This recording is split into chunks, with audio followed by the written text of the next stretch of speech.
Hello, what's happened? I've just stabbed the missus. You've what, sorry? I've just stabbed the missus. You've what? I've just stabbed the missus, the partner. You stabbed your missus? Yeah. Is she bleeding? I think How she's much? gone. What do you mean you think she's gone? I think she's dead, mate. Is she responding to you? Nah, not anymore. Is she breathing? No, She's not breathing at all. I'm not in the house. Are you able to go to her? I'm not in the house anymore. Can you go to her? No. So I'm really up. Can you please go in the house to her? I need to establish whether she's bleeding. I'm not there. Can you go into the house? Yeah.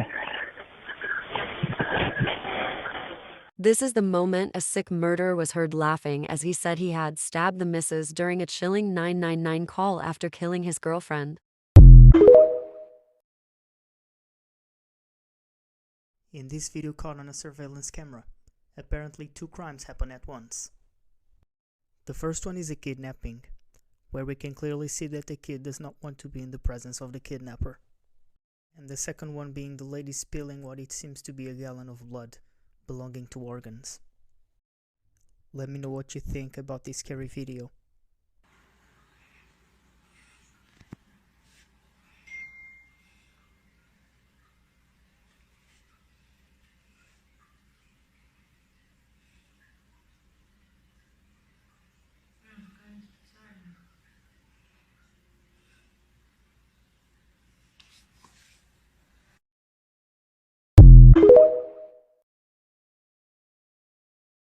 The murder of a beautiful young mum in an idyllic village caused a media sensation.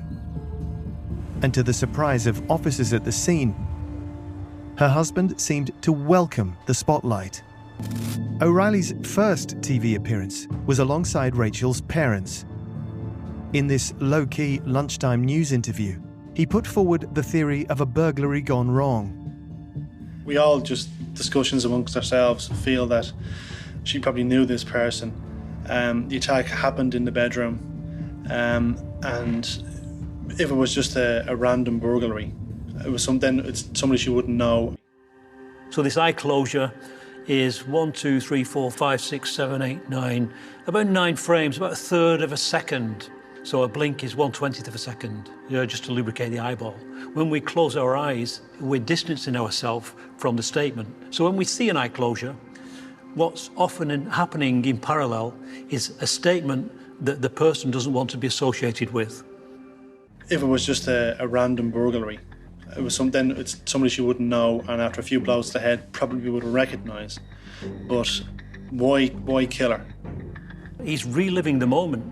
If we look at his hands, I can't find any other explanation for this gesture of smashing something into the floor. And you can almost see the growl on his face while he's doing it, of him reliving a moment where he was actually in the bedroom, he saw it happen, and he was doing the hitting. So we've got all these indicators clustering within about 5 seconds that make him prime suspect number 1. There was some bruising on her arm, so I feel that she would have put up some kind of a fight. If there's bruising on her arm, that would signal to me that she was blocking whatever was hitting her head. So the words he's using are blows, blocking, hitting, put up a fight. That's extremely graphic detail for a grieving husband to be using at this point. And notice he's saying the blows that I saw. The majority of the blows that I saw were to the back of the head and around the back of the ear. Why is he talking about blows? And blows are things, they're actions. And why is he talking about seeing them instead of talking about injuries that he saw on Rachel after she's been attacked? Is it a verbal slip that puts him at the scene? This woman was caught whacking her man off on an EasyJet flight just minutes after takeoff. Bradley Smith, 22, and his girlfriend Antonia Sullivan, 20, were on a packed 7 a.m. flight back to Bristol from Tenerife on March 3rd. Seated in 16A and 16B, Smith reportedly asked Sullivan to off shortly after the plane took off. The couple tried to hide their actions by covering Smith's lap with coats, but their behavior was noticed by nearby passengers. One passenger in 16C had a clear view of the pair's actions, as did a mother and her teenage daughter seated directly behind them. The daughter told her mum, "I can see his bits," which prompted the mother to report it to the flight attendants. The court was told that the witness observed vigorous hand movements beneath the coats. Despite Sullivan insisting to cabin crew that she was just rubbing her boyfriend's leg, both were escorted off the plane upon landing. EasyJet staff called police, who arrested the couple for outraging public decency. Smith was sentenced to 300 hours of community service, while Sullivan, a full-time care worker, received 270 hours. Both were also ordered to pay £100 compensation to each of the 3 passengers who reported them.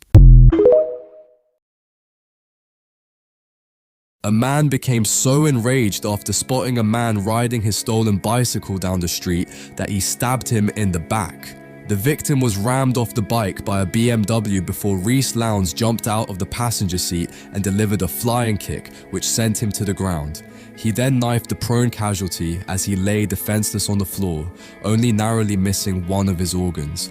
James Gregory was cycling along Cooper Street in St. Helens at around 4 p.m. on September 12th last year, when he was struck from behind by a black BMW 1 Series being driven by co-defendant Connor Richards.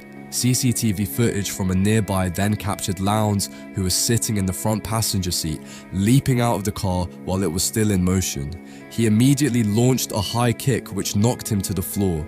He then began raining down a flurry of kicks and punches upon him before stabbing him in the back. Lowndes then cycled away on the Trek mountain bike and returned home in convoy with the car. The bicycle was found in the garden. Lowndes admitted wounding and possession of an offensive weapon in a public place. Appearing via video link to HMP Alt Course, he replied "thank you" after he was jailed for 33 months.